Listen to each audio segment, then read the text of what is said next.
ఇప్పుడు no cost cough syrup తో 60 రూపాయల విలువ గల ఇన్హేలర్ పూర్తిగా ఉచితం. దెబ్బకి దగ్గు జలుబు మాయం. ఏర్పాటు చేసుకున్నాం. పైగా వీళ్ళు మాట్లాడతారు బైండ్ ఓవర్స్ అన్నది రెగ్యులర్ ప్రక్రియ. ఎవరి మీదైనా నేరారోపణలు ఉన్నా, లేకపోతే నేర ప్రవృత్తి కలిగిన వాళ్ళు ఉన్నా, హ్యాబిచువల్ గా వాళ్ళు క్రైమ్ చేసే వాళ్ళు ఎవరైనా ఉన్నా, లేదు ఈ ట్రబుల్ మ్యాంగోస్ ఉంటారు వాళ్ళు ఎవరైనా ఉన్నా, వీళ్ళందరినీ కూడా బైండ్ ఓవర్ చేయటం అన్నది ఎలక్షన్ ప్రక్రియలో ఒక ప్రక్రియ. ఎందుకంటే వీళ్ళు ఎలక్షన్ ఏమైనా ఇబ్బంది పెడతారేమో, లేకపోతే ఎటువంటి అవాంఛనీయ సంఘటనలు చేయడానికి వీళ్ళు ఇబ్బంది పడతారేమో అనే విషయంతో ముందుగానే బైండ్ ఓవర్ ఒక వైఎస్ఆర్సీపీ వాళ్ళ మీద కాదండి, బోత్ పార్టీస్ మీద కడతారు. టీడీపీ మీద కడతారు, వైఎస్ఆర్సీపీ మీద, అన్ని పార్టీస్ వాళ్ళ మీద.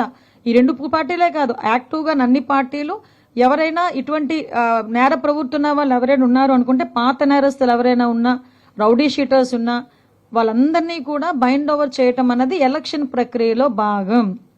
ఈరోజు నిజంగా నాకు ఇప్పటికీ అర్థం కానిది ఏంటంటే, పులివెందుల మా అడ్డా అనుకునే వ్యక్తి ఈరోజు ఎలక్షన్ గురించి ఎందుకు ఇంత భయపడుతున్నాడో జగన్మోహన్ రెడ్డి నాకైతే అర్థం కావట్లే. అంటే ఈ రోజు వరకు నాకు తెలిసి పులివెందులకి కూడా ఈ 14 నెలల్లో ఎత్తి కొడితే 10 సార్లు కూడా పోలేదు ఆయన.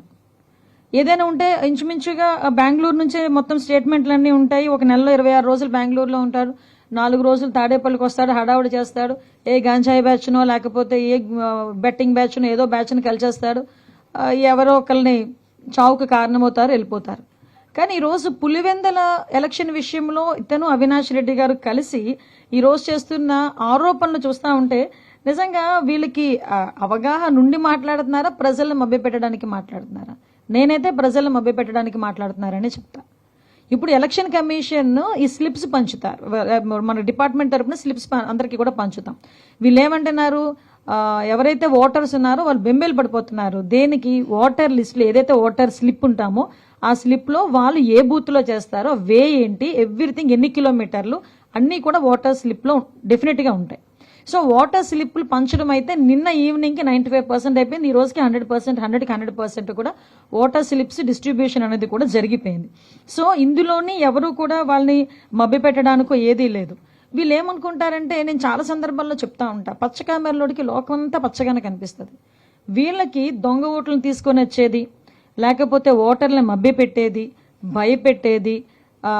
మీకు గుర్తుందో లేదో, ఈ 2021 జడ్పీటీసీ ఎంపీటీసీ ఎలక్షన్స్ టైంలోని ఆ టైంలో నామినేషన్ వేయటానికి వెళ్ళినా కూడా నామినేషన్ని చేతిలో క్లాక్కుని చింపేసిన సందర్భాలు కూడా ఉన్నాయి. మీరు నంబర్ చీరల్లో దాచుకుని నామినేషన్ పత్రాలు వెళ్ళి ఎలక్షన్ కమిషన్ అక్కడ వెళ్ళి ఎలక్షన్ ఆఫీసర్కి ఇచ్చిన సందర్భాన్ని కూడా గుర్తు చేస్తున్నాను జగన్మోహన్ రెడ్డి. ఈ రోజు పులివెందుల్లో కానీ ఒంటిమెట్లో కానీ ఎక్కడా కూడా 11 నామినేషన్లు పడినాయి ఒక పులివెందుల్లోనే. అంటే ఒకసారి మీరు ఆలోచన చేసుకోవాలి.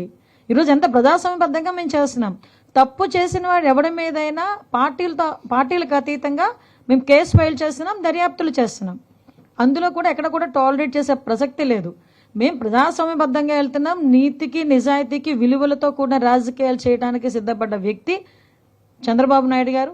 అటువంటి వ్యక్తి ఆధ్వర్యంలో ఈరోజు సీఎం గారు ఆధ్వర్యంలో జరుగుతున్న, సీఎం గారు ఈరోజు సీఎంగా ఉన్న నేపథ్యంలో ఎలక్షన్ కమిషన్ ఆధ్వర్యంలో జరుగుతున్న ఎలక్షన్ ఇది.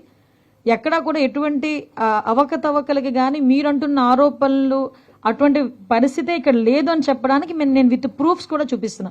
ఇది కూడా మీకు ఎలక్షన్ కమిషన్ ఆ రోజు finally the polling stations in Ontimitta our published on 17/7/2025 and those of the Pulivendula 19/7/25.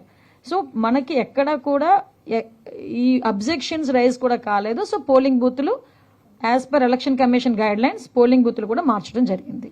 అది కూడా ఎలక్షన్ కమిషన్ గైడ్ లైన్స్ ప్రకారం ఎలక్షన్ కమిషన్ మార్చమంటేనే. సో ఇవన్నీ కూడా ఒక్కసారి మనం కూడా అర్థం చేసుకోవాలి. అట్ ద సేమ్ టైం మీ అందరికీ తెలుసు, మాట్లాడితే దొంగ ఓట్లు వేయాలి అని. మీకు అబ్జర్వ్ చేయండి, నేను ఎందుకంటే ఒక్కొక్కసారి బాధ, ఒక్కొక్కసారి ఇలాంటి వాళ్ళతోనే రాజకీయాలు చేస్తున్నామన్న పరిస్థితి కూడా మమ్మల్ని ఒక్కొక్కసారి మేము డైజెస్ట్ చేసుకోలేము.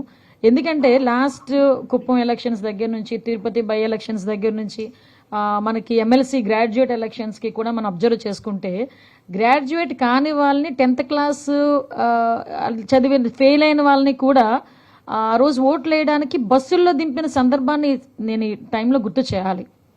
అటువంటి సంఘటనలు ఇక్కడ ఎక్కడా జరగలేదే. ఎక్కడ కూడా కనీసం ఒక్క ఓటు కూడా గల్లంత అవ్వలేదే. మీరు ఒక్క ఓటు గల్లంత అయిందని చెప్పి చూపించమనండి. ఎక్కడ ఒక్క ఓటు కూడా గల్లంత కాలేదు. యాజ్ పర్ గైడ్ లైన్స్ ప్రకారం, ఎలక్షన్ కమిషన్ గైడ్ లైన్స్ ప్రకారం వచ్చిన ఓటర్లందరూ అందులోనే ఉన్నారు. మేము ఈ ఓటర్లను ఎక్కడ ప్రలోభ పెట్టలేదు. ఈ రోజు నిజంగా పులివెందులలోని ఓట్లు వేయటానికి వాళ్ళకి ప్రజాస్వామ్యబద్ధంగా వాళ్ళకి నచ్చిన వాళ్ళకి ఓటేయడానికి ఈరోజు సిద్ధంగా ఉన్నారు. వాళ్ళు కూడా ఆలోచిస్తున్నారు.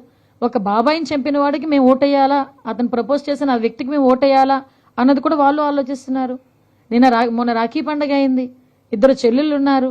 2 చెల్లెల్లోనూ కూడా ఒక చెల్లి కూడా వెళ్ళి రాఖీ కట్టే పరిస్థితి కూడా కనిపించలేదంటే ఆ చెల్లెల్నే భయపెట్టే పరిస్థితిలో ఉన్న వ్యక్తి, బలపరిచిన వ్యక్తికి మేము ఓటేయాలా అన్న ఆలోచనలో పులివెందుల ప్రజలు కూడా ఉన్నారు. ఈ రోజు మనం ఆలోచన చేసుకుంటే